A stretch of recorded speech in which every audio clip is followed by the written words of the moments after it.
Sénégal célèbre tous les 1er août de chaque année la journée nationale de l'arbre sur l'étendue du territoire national.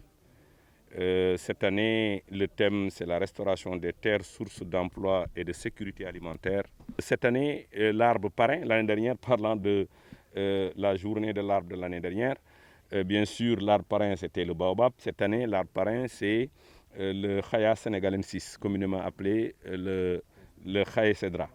Khaye Cedra, qui est connu par tous les Sénégalais, ceux qui ont fréquenté la ville de Thiès, ceux qui ont fréquenté Tivaouane, ceux qui ont fréquenté Khombol, savent ce que ça veut dire cet arbre gigantesque, cet arbre imposant que nous avons parfois dans les artères. Mais malheureusement, nous constatons que cet arbre est en train de disparaître.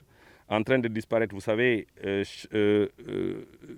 chaque vie a une fin, bien sûr. Les arbres ont atteint un certain âge et c'est la raison pour laquelle on voit que beaucoup d'entre eux sont en train de décliner et c'est pour nous l'occasion de redémarrer le reboisement pour régénérer cette espèce emblématique, cette espèce importante pour notre écosystème.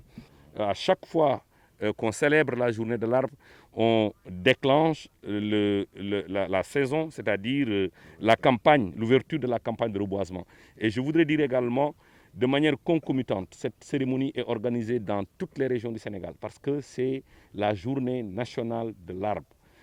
Cette année, vous l'avez vu, nous l'avons voulu sous ce format et dans toutes les régions, ça va s'organiser de la même manière.